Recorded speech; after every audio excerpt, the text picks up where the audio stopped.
And I guess a lot of you here who are studying at IIM would have known my books, etc. And when I was invited, I was trying to think about what I want to speak about. I could have talked about my entrepreneurship. I could have talked about my 99.97 to 99.99 percentiles in CAT 21 times now. I could have talked about 3.5 million books. But I thought I'll not bore you with all that, because ultimately I thought that I would want to give you something of value, which if you use correctly, if you understand correctly and start using it for the rest of your lives, it can actually have a major impact in terms of who you're going to become. And given the fact that in the next 30 years, all the top positions in the world are going to be open, there's a journey, there's a path for each one of you to any destination you want to in the world. So my journey, of course, started at IIM Bangalore, 1995 batch, and after passing out, I took the, at that time, a very, you can call it non-popular choice of becoming an entrepreneur. And my first couple of ventures flopped badly. And at the age of 24, 25, when my friends were going up the corporate ladder, my biggest problem was, how do I get out of this non-performing asset of a bank loan which I have created in my head. And I could not go back to the corporate world. And because of the fact that the salaries at that time were not good enough to pay the bank loans and the interests. And being a first generation entrepreneur, I didn't have the luxury of putting it on my family. And at that time, I started adopting one of the 7 principles I'm going to talk to you about success. And that was, I told myself one thing, because it was a sink or swim situation for me back in 1996, 97. And I told myself one thing, 2 years after I told myself one thing, that Arun, tum jo bhi karoge iske baad you have to commit to excellence. And most of the problems that you are encountering, I could start blaming external situations for it. But I realized that most of the problems I was encountering were also actually because I was not applying the principles correctly. And when I got this invite, and I was told about the theme being ideas that travel, I thought what better ideas to talk about than these 7 key principles that I kind of synthesized over my life with respect to how to succeed. Because if you actually look at the life stories of all the great people who have ever lived on this earth, and you can go back, you don't just need to travel across the world to see this. You can actually travel centuries back, and you will be able to travel centuries ahead to see that anybody who succeeds will actually be in some way or the other using these principles. And I've been lucky, I think I've been very lucky in my life to have been in a profession as a teacher, an author, an entrepreneur. Many days I get up, I don't know which one of that is operating today. And there are 3 different mindsets to have to be a teacher. A different mindset completely when I'm doing my books and my writing, and a completely different mindset when I'm actually doing my entrepreneurship and the work that I do. So I thought that given the ringside view that I've had to success and failure, we'll try to talk about these, or we'll try to synthesize 6, 7 ideas, which I think anybody who succeeded in the world ever, or anybody who will succeed in the world in the future, would have discovered in some way or the other. So without any further ado, let's get into the first one. And this is something which I think a lot of us need actually practical application and training for. Because if you look around yourself, you look at the news, you look at anything around you, you will see the whole world, everybody around you is trying to control things that they cannot control. But you know, anybody who's successful, anybody who's great, his first principle is that you apply excellence to the domain you control, that's it. There's a controllable. I mean, in life, when things happen to you, there are controllables and there are non-controllables. So be comfortably numb, learn to become comfortably numb about things that you cannot control, and learn to focus and put in everything that you've got into the controllables. If you kind of create that filter in your head and your mind, and everything that happens to you, everything that you encounter, everything that you see around you, if you start putting them in these two boxes, I think Aditi was talking about mental health. I think it will have a huge impact on who you can become and what kind of mental health you would experience. And not just that, once you start focusing on the controllables in your life, you suddenly start realizing that you have so much potential to do things so much better than you ever thought. And that's the first idea. And since this is an 18-minute talk and a time-limited talk, I'll be just putting these ideas across to you. These are things that you can actually have training programs for a day to actually talk about each of them. But I'm just trying to pinpoint here. I mean, I had an option of going into depth in one of them, but here I'm trying to think that I'll give you the heads and give you a little bit of insight into each one of them and leave you to discover these heads on your own and discover them across the rest part of your life. So control the controllables is my first principle that I focus on, or that I try to remind myself about when I'm facing my challenges, and it's worked beautifully for me, and it works beautifully for any of the lakhs of students that I've tried to train. The second one, talent I think is overrated. There's nothing called talent. Hard work, consistency and length of time beats talent hands down any day. Any day, any year, in the future, in the past, length of time, hard work and consistency beats talent hands down. Every day, whenever you have a bout between these two, talent will lose to hard work, length of time and consistency. The biggest reason for failure I see today amongst, and I train close to 10,000 students a year, the biggest reason of failure, apart from impacting others from on my YouTube channels, etc., and my social media, the biggest reason for failure I see is that people find what is the right thing to do, but they don't do it long enough, and they are not consistent about it. So if you start changing that aspect of your personality, and you try to calculate, you want to do something, you try to calculate what's the length of time required. So you say, okay, ये काम करने के लिए मेरे को 6 महीना, I should take 6 months. So inside your mind, make a mental agreement, okay, I'll keep doing this for 3 years, if required. And all your failures will turn over. You can go back to any of your failures of the past, just apply the length of time principle and the consistency principle to it. If you had applied that, all your failures will overturn. So this is point number 2, very huge point. As I said, my idea is to just give you these 7 pointers which you can try to implement in your life. And of course there will be more than this. Also I'm nowhere claiming that these are the only 7. When the director sir was talking about I'm Sambalpur and integrity, that was a huge point which of course is one of the big principles of life that you need to live by, and I try to live by. Maybe as a closing comment I'll talk about that. But the third point, the third big one, is your ability to learn. And this is something, unfortunately, our school teaches us physics, chemistry, history, geography, mathematics, social sciences, etc., etc., etc. The only thing it does not teach you is how to become a learning individual. And unfortunately, our learning goes through cycles. It goes through the first 3 years, and the first 3 to 5 years of our life, where the most of the learning is physical learning. You learn how to use your body, you learn how to control your body. The next 5-7 years is what is your first society in school.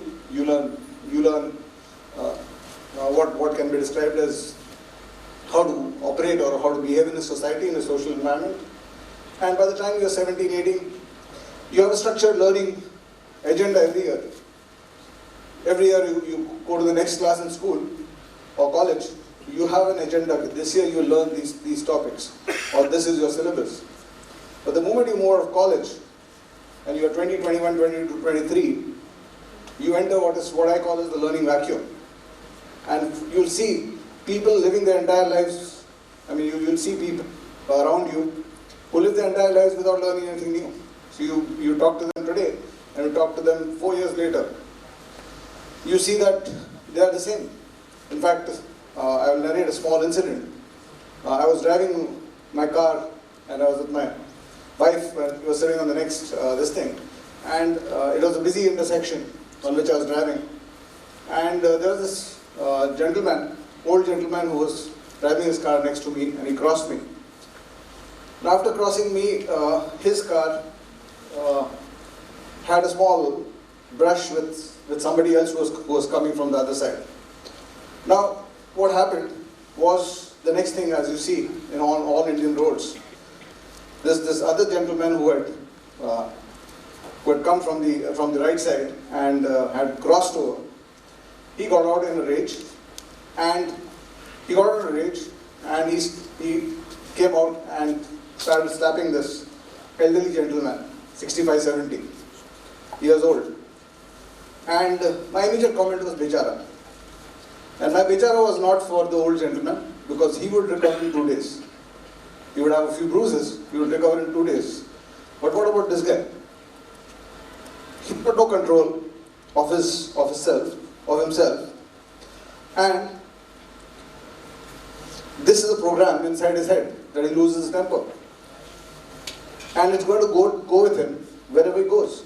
So every challenge he faces, everything that he does, he's going to be stuck with that emotion. And he's not learning how to overturn it.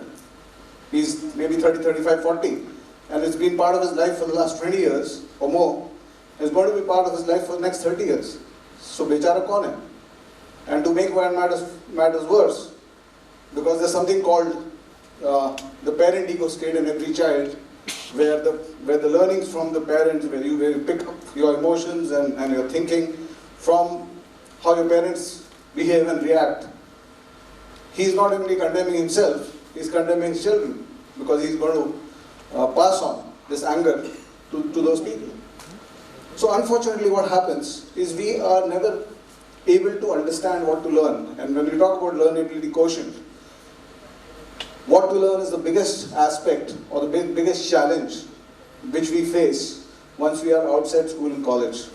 So what does a person who's running a 20 people company need to learn as an entrepreneur so that he can make it 500? What does a person who is struggling, let's say as a surgeon, need to make or need to learn so that he becomes the greatest person around? And if you do that in today's world, you have other outcomes which you desire will happen as a byproduct. Success, money and fame, etc., all is byproducts. I have this very clear principle that if I'm writing my book, the quality of the next line is going to determine the 3 million books that we have sold.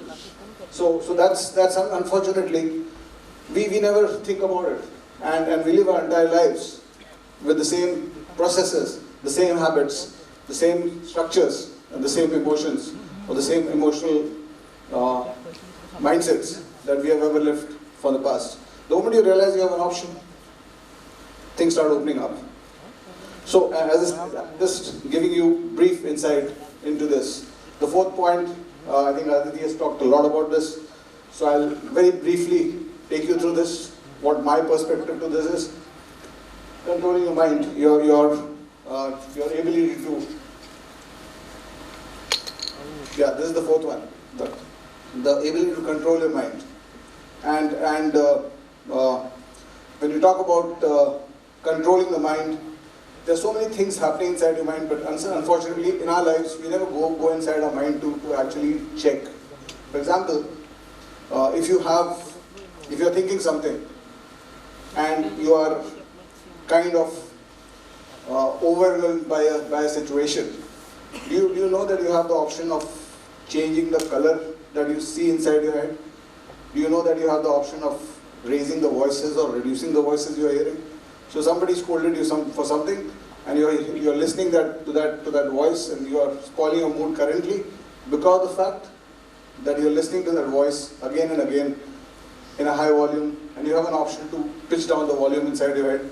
You're the director of what your mind says at all points of time. Unfortunately, we never access those aspects, and because the senses are all focused on the outsides and it keeps taking things from the outside. We never look inside our heads to understand what's happening inside. There are people inside your head who are talking to you. There's a famous model which is the parent-adult-child concept of the ego states, which you will be able to clearly see when your parental ego state is talking to you, when your adult ego state is talking to you, and when your child ego state is talking to you. And when your child is talking and you think that the adult is talking, it's called an illusion. When your parental ego state is talking and you think that your adult is talking, and you take decisions based on that, it's called an illusion. So these are things that we have never thought of, and we are never taught to do. But if you start discovering these things and these aspects in terms of the ability to control your mind, and there's a very simple principle actually when you talk about controlling your mind, and that is stay in the present moment, stay in the here, stay in the now. Don't bother about what happened 5 minutes ago, that's the past. Don't bother about what's happening 5 minutes later, that's the future. Just focus on your existence as an individual in this moment, here and now. And you learn to do that, you'll be surprised by how many things you can achieve. You'll be surprised by what you can do, and you'll be surprised by how well you can do it. Unfortunately, most of us are not taught that. So our mind is filled by the past, the mind is filled by the future, the mind is filled by the current somewhere else. So we are bothered about so many other things, but not focusing on the here and now. And if you do that, if you learn to do that, everything falls into place automatically. The fifth one,